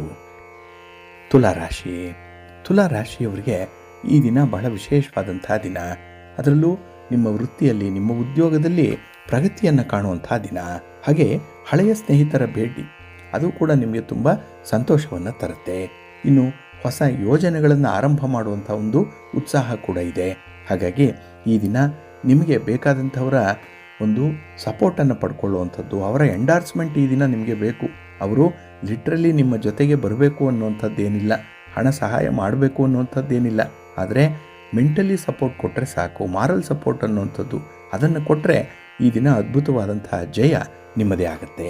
ಇನ್ನು ಈ ದಿನ ನೀವು ಕೈಗೊಂಡಂತಹ ಕೆಲಸ ಕಾರ್ಯಗಳು ನಿಮಗೆ ತೃಪ್ತಿಯನ್ನು ತರಬೇಕು. ಅಲ್ಲಿಯವರೆಗೂ ಕೂಡ ಕೆಲಸವನ್ನು ಮಾಡಿ, ಅದನ್ನು ಸ್ವಲ್ಪ ಸ್ಟ್ರಾಟಜಿಯನ್ನು ಬದಲಾವಣೆ ಮಾಡಿಕೊಂಡು ಕೆಲಸ ಮಾಡಿ, ಉತ್ತಮ ಫಲ ಸಿಕ್ಕಲಿಕ್ಕೆ ಪ್ರಾರಂಭ ಆಗುತ್ತೆ. ಇನ್ನು ಈ ದಿನ ಕಾರಣ ಇಲ್ಲದೆ ಯಾರ ಮನಸ್ಸನ್ನು ಕೂಡ ನೋಯಿಸಬೇಡಿ, ಇದು ಬಹಳ ಮುಖ್ಯ. ಏಕೆಂದರೆ ನಿಮ್ಮ ಒಂದು ಕೋಪವನ್ನು, ನಿಮ್ಮಲ್ಲಿರುವಂಥ ಒಂದು ಫ್ರಸ್ಟ್ರೇಷನನ್ನು ಮಾತಿನ ಮೂಲಕ ಹೊರ ಹಾಕುವಂಥ ಸಾಧ್ಯತೆಗಳು ಜಾಸ್ತಿ ಇರುತ್ತೆ. ಹಾಗಾಗಿ ಮಾತನ್ನು ಸ್ವಲ್ಪ ನಿಯಂತ್ರಣದಲ್ಲಿ ಇಟ್ಕೊಳ್ಬೇಕಾಗತ್ತೆ. ಇನ್ನು ಈ ದಿನ ಅನಿರೀಕ್ಷಿತ ಪ್ರಯಾಣ ಮಾಡುವಂಥ ಸಂಭವ ಕೂಡ ಇದೆ. ಈ ಪ್ರಯಾಣ ನಿಮಗೆ ಶುಭವನ್ನು, ಲಾಭವನ್ನು ತರುತ್ತೆ. ಹಾಗೆ ಈ ದಿನ ಸರ್ಕಾರದ ಕಾನೂನುಗಳಿಗೂ ಕೂಡ ನಿಮಗೆ ಫೇವರಬಲ್ ಆಗೇ ಇರುವಂಥದ್ದು. ಹಾಗಾಗಿ ಈ ದಿನ ಕಾನೂನು ಉಲ್ಲಂಘನೆ ಇಲ್ಲ, ಬದಲಾಗಿ ಕಾನೂನಿನಿಂದ ನಿಮಗೆ ಸಿಕ್ಕಬೇಕಾದಂಥ ಕೆಲವೊಂದು ಸೌಲಭ್ಯಗಳೇನಿದೆ ಅದನ್ನು ಪಡ್ಕೊಳ್ಳುವಂಥ ನಿಟ್ಟಿನಲ್ಲಿ ಭಾಳ ವಿಶೇಷ ಮಾರ್ಗದರ್ಶನ ಈ ದಿನ ಸಿಕ್ಕುವಂಥದ್ದಿದೆ. ಇನ್ನು ಈ ದಿನ ಆಸ್ತಿ ಸ್ವಾಮ್ಯದ ಬಗ್ಗೆ, ಓನರ್ಶಿಪ್ ಬಗ್ಗೆ ಏನಾದರೂ ತಂಟೆ ತಕರಾರುಗಳಿದ್ದರೆ ಆ ಸಂದರ್ಭ ಗುರು ಹಿರಿಯರ ಮಧ್ಯಸ್ಥಿಕೆಯಲ್ಲಿ ಅದನ್ನು ಪರಿಹಾರ ಮಾಡಿಕೊಳ್ಳುವಂಥ ಒಂದು ಪ್ರಯತ್ನ ಮಾಡಿ, ಒಳ್ಳೆಯದಾಗುತ್ತೆ. ನಿಮ್ಮ ಇಷ್ಟ ದೇವರನ್ನು ಆರಾಧನೆ ಮಾಡಿಕೊಳ್ಳಿ. ಹಾಗೆ ಭಕ್ತಿಯಿಂದ ಈ ದಿನ ಮಹಾಲಕ್ಷ್ಮಿಯನ್ನು, ಮಹಾವಿಷ್ಣುವನ್ನು ಆರಾಧನೆ ಮಾಡಿ ಶಿವ ಪಾರ್ವತಿಯರ ದರ್ಶನ ಮಾಡಿಕೊಳ್ಳಿ, ಒಳ್ಳೆಯದಾಗುತ್ತೆ. ನಿಮ್ಮ ಅದೃಷ್ಟದ ಬಣ್ಣ ಗುಲಾಬಿ, ಅದೃಷ್ಟದ ದಿಕ್ಕು ಈಶಾನ್ಯ ದಿಕ್ಕು, ಅದೃಷ್ಟ ಸಂಖ್ಯೆ 1. ವೃಶ್ಚಿಕ ರಾಶಿ. ವೃಶ್ಚಿಕ ರಾಶಿಯವರಿಗೆ ಈ ದಿನ ಚಂದ್ರ ಇರುವಂಥ ದಿನ. ಹಾಗಾಗಿ ಈ ದಿನ ನಿಮಗೆ ಸ್ವಲ್ಪ ಆತ್ಮವಿಶ್ವಾಸದ ಮಟ್ಟ ಕಡಿಮೆ ಇರುತ್ತೆ. ಏನೇ ಕೆಲಸ ಮಾಡಲಿಕ್ಕೂ ಏನೋ ಒಂದು ಹೆದರಿಕೆ, ಕಾನ್ಫಿಡೆನ್ಸ್ ಇಲ್ಲ. ಅದಕ್ಕಾಗಿಯೇ ಪ್ರಮುಖವಾಗಿರುವಂಥ ಕೆಲಸ ಕಾರ್ಯಗಳನ್ನು ಮುಂದೂಡುವಂಥ ಸಾಧ್ಯತೆ ಇರುತ್ತೆ. ಆದರೆ ನೀವೇ ಅದನ್ನು ಧೈರ್ಯವಾಗಿ ನಿಂತು ಎದುರಿಸಬೇಕು. ಅಂಥ ಒಂದು ವ್ಯವಸ್ಥೆಯನ್ನು ಮಾಡಿಕೊಳ್ಳಿ, ಅಂಥ ಸನ್ನಿವೇಶವನ್ನು ಈ ದಿನ ನೀವೇ ಸೃಷ್ಟಿ ಮಾಡಿಕೊಳ್ಳಿ. ಹಾಗಾಗಿ ಈ ಸಂದರ್ಭ ನಿಮಗೆ ಮುಂದಿನ ಜೀವನದಲ್ಲಿ ಹೇಗಿರಬೇಕು ಅನ್ನೋಂಥದ್ದಕ್ಕೆ ಒಂದು ಒಳ್ಳೆಯ ಟಿಪ್ಸ್ ಈ ದಿನ ನಿಮಗೆ ಸಿಕ್ಕತ್ತೆ. ಇನ್ನು ಈ ದಿನ ದೂರದ ಪ್ರಯಾಣ ನಿಮಗೆ ಅಷ್ಟೊಂದು ಸೌಖ್ಯವನ್ನು ತರ್ತಾ ಇಲ್ಲ. ಆದಷ್ಟು ಪ್ರಯಾಣವನ್ನು ಮುಂದೂಡುವಂಥದ್ದು ಉತ್ತಮ. ಹಾಗೆ ಈ ದಿನ ಪ್ರಭಾವಿ ವ್ಯಕ್ತಿಗಳ ಜೊತೆಯಲ್ಲಿ ವ್ಯವಹಾರ ಇದೆ, ಮಾತುಕತೆ ಇದೆ. ಎಲ್ಲ ಒಂದು ಕಡೆ ಅವರ ಒಂದು ನಿಕಟ ಸಂಪರ್ಕ ಅದು ಕೂಡ ಎಸ್ಟಾಬ್ಲಿಷ್ ಆಗುವಂಥ ಸಾಧ್ಯತೆ ಇರುತ್ತೆ. ಹಾಗಾಗಿ ನಿಮ್ಮ ಒಂದು ನಿಲುವಿನಲ್ಲಿ ದೃಢತೆ ಇರಲಿ. ತೆಗೆದುಕೊಂಡಂಥ ತೀರ್ಮಾನವನ್ನು ಯೂಟರ್ನ್ ಮಾಡಬೇಡಿ. ಹಾಗಾಗಿ ಒಮ್ಮೆ ಅಂದುಕೊಂಡಂಥ ಕೆಲಸಗಳನ್ನು ಮುಗಿಸುವಂಥ ಒಂದು ಪ್ರಯತ್ನದಲ್ಲಿರಿ, ಒಳ್ಳೆಯದಾಗತ್ತೆ. ಇನ್ನು ವಿಶೇಷವಾಗಿ ಈ ದಿನದಲ್ಲಿ ಕೆಲವೊಂದು ಸಮಸ್ಯೆಗಳಿಗೆ ಪರಿಹಾರವನ್ನು ಹುಡುಕ್ತಾ ಇದ್ದೀರಿ. ಆ ಪರಿಹಾರ ಕೂಡ ನಿಮಗೆ ಸಿಕ್ಕುವಂಥ ಸಾಧ್ಯತೆಗಳು ಕೂಡ ಇದೆ. ಅದರಲ್ಲೂ ದೀರ್ಘಕಾಲದಿಂದ ಅಂದರೆ ಬಹುದಿನಗಳಿಂದ ಇದ್ದಂತಹ ಸಮಸ್ಯೆಯೊಂದು ಈ ದಿನ ಪರಿಹಾರ ಆಗುತ್ತೆ. ಇನ್ನು ಈ ದಿನದ ಪ್ರಯಾಣ, ಓಡಾಟ ಅಥವಾ ಕೆಲಸ ಕಾರ್ಯಗಳು ನಿಮ್ಮನ್ನು ಮತ್ತಷ್ಟು ಕುಗ್ಗಿಸುವಂಥ ಒಂದು ಪ್ರಯತ್ನ ಆಗುತ್ತೆ. ಹಾಗಾಗಿ ಮಾನಸಿಕವಾಗಿ ನೀವೇನಾದರೂ ಕುಗ್ಗಿಬಿಟ್ರೆ, ಅಂದರೆ ಡಿಪ್ರೆಷನ್ ಅನ್ನುವಂಥದ್ದು ಏನಾದರೂ ಬಂದರೆ ಅಲ್ಲಿಂದ ಹೊರಬರಲಿಕ್ಕೆ ನಿಮಗೆ ತುಂಬ ಕಷ್ಟ ಆಗುತ್ತೆ. ಹಾಗಾಗಿ ಸ್ವಲ್ಪ ಎಚ್ಚರಿಕೆಯಿಂದ ಮುಂದುವರಿಯುವಂಥದ್ದು ಉತ್ತಮ. ಇನ್ನು ಧಾರ್ಮಿಕವಾಗಿ ಹಲವಾರು ವಿಶೇಷ ಮಾಹಿತಿಗಳನ್ನು ತಿಳಿಸ್ಕೊಡ್ತಾ ಇದ್ದೀರಿ. ಇದು ಕೂಡ ಬಹಳ ಶ್ಲಾಘನೀಯವಾಗಿರುವಂಥ ವಿಚಾರ. ಒಟ್ಟಾರೆ ಈ ಸಂದರ್ಭ ನಿಮಗೆ ಭಗವಂತ ಒಳ್ಳೆಯದನ್ನು ತರಲಿ. ಹಾಗೆ ನಿಮ್ಮ ಮನೆ ದೇವರನ್ನು ಸ್ಮರಣೆ ಮಾಡ್ತಾ ಇರಿ. ಭಕ್ತಿಯಿಂದ ಈ ದಿನ ನೀವು ಮಹಾಗಣಪತಿಯನ್ನು ಆರಾಧನೆ ಮಾಡ್ಕೊಳ್ಳಿ, ಒಳ್ಳೆಯದಾಗುತ್ತೆ. ನಿಮ್ಮ ಅದೃಷ್ಟದ ಬಣ್ಣ ಬಿಳುಪು, ಅದೃಷ್ಟದ ದಿಕ್ಕು ಈಶಾನ್ಯ ದಿಕ್ಕು, ಅದೃಷ್ಟ ಸಂಖ್ಯೆ 5. ಧನುರಾಶಿ. ಧನುರಾಶಿಯವರಿಗೆ ಈ ದಿನ ಮಿಶ್ರ ಫಲಗಳಿರುವಂಥ ದಿನ. ಏಕೆಂದರೆ ಅಷ್ಟಮದಲ್ಲಿ ಚಂದ್ರ ಇರುವಂಥ ಸಂದರ್ಭ. ಹಾಗಾಗಿ ಈ ದಿನ ನೀವು ಮಾಡಿದಂಥ ತಪ್ಪನ್ನೇ ಮತ್ತೆ ಮತ್ತೆ ಮಾಡುವಂಥ ಸಾಧ್ಯತೆ ಇದೆ. ಎಷ್ಟೇ ಅಲರ್ಟ್ ಆಗಿದ್ದರೂ ಕೂಡ ಈ ದಿನ ಒಂದು ಸಣ್ಣ ಎಡವಟ್ಟು ಆಗುವಂಥದ್ದು. ಹಾಗಾಗಿ ಈ ದಿನ ಬಹುಪಾಲು ಸಮಯ, ಬಹುಪಾಲು ಶ್ರಮ, ಹಾಗೆ ಹೆಚ್ಚಿನ ಹಣ ಕೂಡ ಈ ಒಂದು ಬಾಪ್ತಿಗೆ ಖರ್ಚಾಗುವಂಥ ಸಾಧ್ಯತೆ ಇರುತ್ತೆ. ನೀವು ಎಲ್ಲಿ ಉಳಿಸಬೇಕು ಅಂತ ಹೇಳ್ತಾ ಇದ್ದೀರೋ ಅದೇ ಒಂದು ಬಾಪ್ತಿಗೆ ಈ ದಿನ ಹೆಚ್ಚು ಹಣ ವ್ಯಯವಾಗುವಂಥ ಸಾಧ್ಯತೆ ಇರುತ್ತೆ. ಇನ್ನು ಈ ದಿನ ಔಷಧೋಪಚಾರ ಆಗಲಿ, ವೈದ್ಯರನ್ನು ಕನ್ಸಲ್ಟ್ ಮಾಡುವಂಥದ್ದಾಗಲಿ ಅಥವಾ ಬೇರೆ ಯಾವುದೇ ರೀತಿಯ ಅನಾರೋಗ್ಯ ಸಮಸ್ಯೆಗಳಿಗೆ ಈ ದಿನ ನೀವು ಸ್ಪಂದಿಸಬೇಕಾಗತ್ತೆ. ಅದಕ್ಕಾಗಿ ಈ ದಿನ ಕುಟುಂಬಸ್ಥರು ಕೂಡ ನಿಮ್ಮನ್ನು ಆಶ್ರಯಿಸಿರುವಂಥ ಸಾಧ್ಯತೆ ಜಾಸ್ತಿ ಇರುತ್ತೆ. ಇನ್ನು ಈ ದಿನ ಕೆಲವೊಂದು ಸಮಸ್ಯೆಗಳನ್ನು ಪರಿಹಾರ ಮಾಡುವಂಥ ಸಂದರ್ಭದಲ್ಲಿ ತುಂಬ ಒತ್ತಡಗಳನ್ನು ಅನುಭವಿಸುವಂಥದ್ದು ಇದೆ. ಹಾಗಾಗಿ ತೆಗೆದುಕೊಂಡಂಥ ತೀರ್ಮಾನವನ್ನು ಬಹಳ ಬೇಗ ನೀವು ಬದಲಾವಣೆ ಮಾಡುವಂಥದ್ದು, ಯೂಟರ್ನ್ ಆಗುವಂಥ ಸಾಧ್ಯತೆ ಇರುತ್ತೆ. ಇನ್ನು ಈ ದಿನದಲ್ಲಿ ವೈದ್ಯರ ಸುತ್ತ ರೋಗಿಗಳಿರುವಂತೆ ಒಳ್ಳೆಯವರ ಸುತ್ತ ಕೆಟ್ಟವರೇ ಇರ್ತಾರೆ. ಹಾಗಾಗಿ ಈ ಒಂದು ವಿಚಾರದಲ್ಲೂ ಕೂಡ ಸ್ವಲ್ಪ ಜಾಗ್ರತೆಯಿಂದ ಇರಬೇಕಾಗತ್ತೆ. ಇನ್ನು ಈ ದಿನ ನಿಮ್ಮ ದುರಾದೃಷ್ಟ, ಏಕೆಂದರೆ ನಿಮ್ಮ ಹೆಸರಿಗೆ ಒಂದು ಕಪ್ಪು ಮಸಿ ಅಂಟಿಕೊಳ್ಳುವಂಥ ಸಾಧ್ಯತೆ ಇರುತ್ತೆ. ಹಾಗಾಗಿ ನಿಮ್ಮ ನಡೆ ನುಡಿಗಳ ಬಗ್ಗೆ ಈ ದಿನ ಅಪರಿಚಿತರು ಕೂಡ ಮಾತಾಡುವಂಥ ಸಂದರ್ಭ ಬರ್ಬೋದು. ಅಲ್ಲಿ ಸ್ವಲ್ಪ ಅಲರ್ಟ್ ಆಗಿರಿ. ಇನ್ನು ಈ ದಿನ ಬೇಜವಾಬ್ದಾರಿತನದಿಂದ ತೊಂದರೆಗಳನ್ನು ಆಹ್ವಾನಿಸಿಕೊಳ್ಳುವಂಥ ಸಾಧ್ಯತೆಗಳು ಕೂಡ ಇರುತ್ತೆ. ಹಾಗಾಗಿ ಹೈಯೆಸ್ಟು ಅಲರ್ಟ್ ಆಗುವಂಥದ್ದು, ಅಂದರೆ ಅಷ್ಟರ ಮಟ್ಟಿಗೆ ಕೆಲಸದಲ್ಲಿ ಇನ್ವಾಲ್ವ್ಮೆಂಟ್ ಅನ್ನುವಂಥದ್ದು ಬೇಕಾಗುತ್ತೆ. ಅದನ್ನು ಈ ದಿನ ಇಂಟ್ಯಾಕ್ಟಾಗಿ ಇಟ್ಕೊಳ್ಳಿ, ಒಳ್ಳೆಯದಾಗತ್ತೆ. ನಿಮ್ಮ ಮನೆ ದೇವರನ್ನು ಸ್ಮರಣೆ ಮಾಡ್ತಾ ಇರಿ. ಹಾಗೆ ಭಕ್ತಿಯಿಂದ ಸುಬ್ರಹ್ಮಣ್ಯ ಸ್ತೋತ್ರವನ್ನು ಹೇಳ್ಕೊಳ್ಳಿ. ಶಿವನ ಪರಿವಾರ ದೇವತೆಗಳನ್ನು ಪ್ರಾರ್ಥನೆ ಮಾಡ್ಕೊಳ್ಳಿ, ಒಳ್ಳೆಯದಾಗತ್ತೆ. ನಿಮ್ಮ ಅದೃಷ್ಟದ ಬಣ್ಣ ತಿಳಿ ನೀಲಿ, ಅದೃಷ್ಟದ ದಿಕ್ಕು ಈಶಾನ್ಯ ದಿಕ್ಕು, ಅದೃಷ್ಟ ಸಂಖ್ಯೆ 2. ಮಕರ ರಾಶಿ. ಮಕರ ರಾಶಿಯವರಿಗೆ ಈ ದಿನ ನೆಮ್ಮದಿಯ ದಿನ, ಸಂತೋಷದ ದಿನ. ಏಕೆಂದರೆ ಚಂದ್ರ ನಿಮಗೆ ಈ ದಿನ ಕಳತ್ರ ಸ್ಥಾನದಲ್ಲಿರುವಂಥ ಸಂದರ್ಭ. ಹಾಗಾಗಿ ಈ ದಿನದ ವಿದ್ಯಮಾನಗಳಲ್ಲಿ ನಿಮಗೆ ಹೆಚ್ಚಿನ ಆಸಕ್ತಿ ಇರುತ್ತೆ.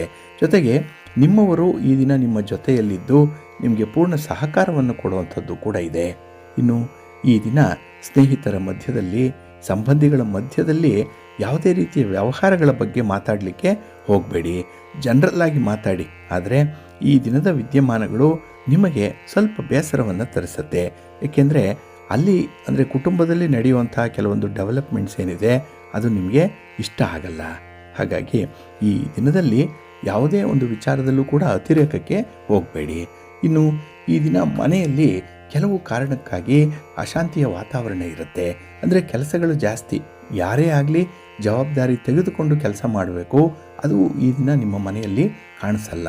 ಆ ಒಂದು ಹಿನ್ನೆಲೆಯಲ್ಲಿ ಅನಗತ್ಯವಾಗಿ ಮಾನಸಿಕ ಒತ್ತಡಗಳನ್ನು ತಂದುಕೊಳ್ಳುವಂಥ ಸಾಧ್ಯತೆ ಇರುತ್ತೆ. ಹಾಗಾಗಿ ಆರೋಗ್ಯದಲ್ಲಿ ಏರುಪೇರಾಗುವಂಥದ್ದು. ಇನ್ನು ಈ ದಿನ ನಿಮ್ಮ ಸಮಸ್ಯೆಗಳನ್ನೇ ಮರೆಯುವಂಥ ಸಾಧ್ಯತೆ ಕೂಡ ಇರುತ್ತೆ. ಏಕೆಂದರೆ ಯಾರದ್ದೋ ಕೋಪ ಯಾರಿಗೋ ಒಂದು ರೀತಿಯಲ್ಲಿ ಅನ್ಯಾಯ ಆದಂತಾಗತ್ತೆ. ಇಲ್ಲಿ ಎತ್ತಿಗೆ ಜ್ವರ ಬಂದರೆ ಎಮ್ಮೆಗೆ ಬರೆ ಹಾಕಿದ್ರು ಅನ್ನುವಂಥ ರೀತಿಯಲ್ಲಿ ಆಗುವಂಥದ್ದಿದೆ. ಸ್ವಲ್ಪ ಜಾಗ್ರತೆ. ಇನ್ನು ಈ ದಿನ ನಿಮಗೆ ಯಾವುದೇ ರೀತಿಯ ಸಮಸ್ಯೆಗಳಿದ್ರೂ ಕೂಡ ಅದನ್ನು ಮರೆತು ಕುಟುಂಬದವರ ಜೊತೆ ಇರಿ. ಏಕೆಂದರೆ ಕುಟುಂಬದಲ್ಲಿ ಇದ್ದಾಗ ನಿಮಗೆ ಒಳ್ಳೆಯ ಎನರ್ಜಿ ಸಿಕ್ಕತ್ತೆ, ಪಾಸಿಟಿವ್ ವೈಬ್ಸ್ ಇರುತ್ತೆ. ಅದಕ್ಕಾಗಿಯೇ ಈ ದಿನ ನಿಮ್ಮ ಸಂಬಂಧಿಕರ ಜೊತೆಯಾಗಲಿ, ಕುಟುಂಬಸ್ಥರ ಜೊತೆಯಲ್ಲಾಗಲಿ ಸಮಾನ ಮನಸ್ಕರ ಜೊತೆಯಲ್ಲಿರಿ, ಒಳ್ಳೆಯದಾಗತ್ತೆ. ಇನ್ನು ಈ ದಿನದಲ್ಲಿ ನಿಮ್ಮ ಒಂದು ಹಳೆಯ ನೋವುಗಳೇನಾದರೂ ಇದ್ದರೆ, ಅಂದರೆ ಶಾರೀರಿಕ ಬಾಧೆಗಳು, ಶರೀರದಲ್ಲಿರುವಂಥ ನೋವು ಏನಾದರೂ ಇದ್ದರೆ ಅದಕ್ಕೆ ಸೂಕ್ತವಾದ ಪರಿಹಾರವನ್ನು ಕಂಡುಕೊಳ್ಳುವಂಥ ಒಂದು ಪ್ರಯತ್ನ ಕೂಡ ಆಗುತ್ತೆ. ಅಲ್ಲೂ ಕೂಡ ಈ ದಿನ ನೀವು ಪ್ರಯತ್ನ ಮಾಡ್ಬೋದು, ಒಳ್ಳೆಯದಾಗತ್ತೆ. ಇನ್ನು ಈ ದಿನ ಹೊಸಬರ ಜೊತೆಯಲ್ಲಿ ಹಣಕಾಸಿನ ವ್ಯವಹಾರಗಳನ್ನು ಮಾಡಲಿಕ್ಕೆ ಹೋಗಬೇಡಿ, ಸ್ವಲ್ಪ ಜಾಗ್ರತೆ. ನಿಮ್ಮ ಮನೆ ದೇವರನ್ನು ಸ್ಮರಣೆ ಮಾಡ್ತಾ ಇರಿ. ಹಾಗೆ ಭಕ್ತಿಯಿಂದ ಈ ದಿನ ಮಹಾಲಕ್ಷ್ಮಿ ಸ್ತೋತ್ರವನ್ನು ಹೇಳ್ಕೊಳ್ಳಿ, ಅಮ್ಮನವರ ದರ್ಶನ ಮಾಡ್ಕೊಳ್ಳಿ, ಒಳ್ಳೆಯದಾಗತ್ತೆ. ನಿಮ್ಮ ಅದೃಷ್ಟದ ಬಣ್ಣ ಕೆಂಪು, ಅದೃಷ್ಟದ ದಿಕ್ಕು ಪೂರ್ವ ದಿಕ್ಕು, ಅದೃಷ್ಟ ಸಂಖ್ಯೆ 1. ಕುಂಭರಾಶಿ. ಕುಂಭರಾಶಿಯವರಿಗೆ ಈ ದಿನ ಷಷ್ಠದಲ್ಲಿ ಚಂದ್ರ ಇರುವಂತಹ ದಿನ. ಹಾಗಾಗಿ ಈ ದಿನದ ಕೆಲಸ ಕಾರ್ಯಗಳಲ್ಲಿ ನಿಮಗೆ ತುಂಬ ಬೆಂಬಲ ಇರುತ್ತೆ. ಇನ್ನು ನಿಮ್ಮ ಹಿತಶತ್ರುಗಳ ಕಾಟ ಈ ದಿನ ನಿಮಗಿಲ್ಲ. ಅದಕ್ಕಾಗಿ ಆ ಹಿನ್ನೆಲೆಯಲ್ಲೂ ಕೂಡ ನೀವು ಸಂತೋಷದಿಂದ ಇರ್ತೀರಿ. ಇನ್ನು ಈ ದಿನ ಅತಿಯಾದಂತಹ ಒಂದು ಸೇವೆ ಆಗಲಿ, ಅತಿಯಾದಂತಹ ದಾನ ಧರ್ಮಾದಿಗಳನ್ನು ಮಾಡುವಂಥದ್ದು, ಹಾಗೆ ಈ ಉದಾರ ವರ್ತನೆ ಇದೆಯಲ್ಲ, ಇದರಲ್ಲಿ ಈ ದಿನ ಅಷ್ಟೊಂದು ಅನುಕೂಲ ಇಲ್ಲ. ಅದಕ್ಕಾಗಿ ಈ ಉದಾರತೆಯನ್ನು ಆದಷ್ಟು ಪಕ್ಕಕ್ಕೆ ಇಡುವಂಥದ್ದು ಉತ್ತಮ. ಇನ್ನು ಈ ದಿನ ನಿಮ್ಮ ಸಂಬಂಧಿಕರೊಬ್ಬರಿಂದ ತೊಂದರೆಯನ್ನು ಅನುಭವಿಸುವಂಥ ಸಾಧ್ಯತೆ ಇದೆ. ಅದರಲ್ಲೂ ಸ್ಥಿರಾಸ್ತಿಗೆ ಸಂಬಂಧಪಟ್ಟಂತಹ ಮಾತಿನ ಚಕಮಕಿ ಆಗುವಂಥದ್ದು, ವಾದ ವಿವಾದಗಳು ಸೃಷ್ಟಿಯಾಗುವಂಥ ಸಾಧ್ಯತೆ ಇರುತ್ತೆ. ಸ್ವಲ್ಪ ಜಾಗ್ರತೆ. ಇನ್ನು ಈ ದಿನ ಗ್ರಹಸ್ಥಾನಗಳು ಅಷ್ಟೊಂದು ಅನುಕೂಲಕರವಾಗಿಲ್ಲ ನಿಮಗೆ. ಅದಕ್ಕಾಗಿಯೇ ಈ ದಿನ ಸ್ವಲ್ಪ ತಟಸ್ಥವಾಗಿ ಉಳಿಯುವಂಥದ್ದು ಉತ್ತಮ. ಹಾಗೆ ಈ ದಿನ ನಿಮ್ಮ ಯೋಜನೆಗಳಿಗೆ ಯಾರು ಕೂಡ ಯಶಸ್ಸನ್ನು ಕೊಡುವಂಥ ರೀತಿಯಲ್ಲಿ ಮಾತಾಡಲ್ಲ.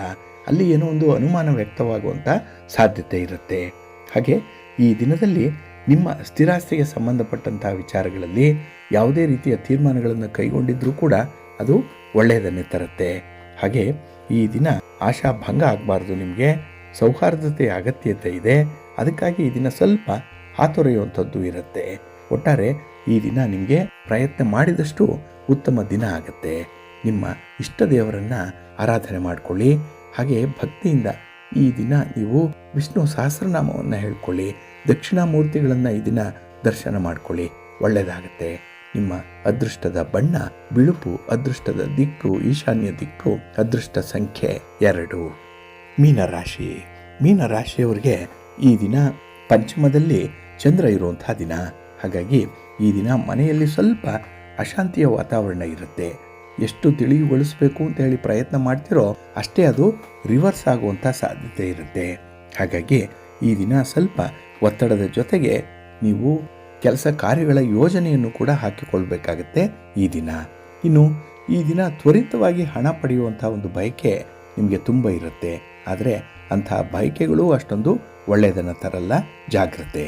ಇನ್ನು ಈ ದಿನ ಅನುಚಿತವಾದಂಥ ಒಂದು ವರ್ತನೆಗಾಗಲಿ ಅಥವಾ ಈ ದಿನ ಲಾಭದ ಪ್ರಮಾಣವನ್ನು ಪಡ್ಕೊಳ್ಬೇಕು ಅನ್ನುವಂಥ ಆಲೋಚನೆಯಲ್ಲಾಗಲಿ ನೀವು ಹೆಚ್ಚು ಸಮಯವನ್ನು ಕಳೆಯುವಂಥದ್ದು ಇರುತ್ತೆ. ಹಾಗಾಗಿ ಈ ದಿನ ಮಾತು ಜಾಸ್ತಿ, ಕೆಲಸ ಕಡಿಮೆ ಅನ್ನುವಂಥ ಒಂದು ವಾತಾವರಣ.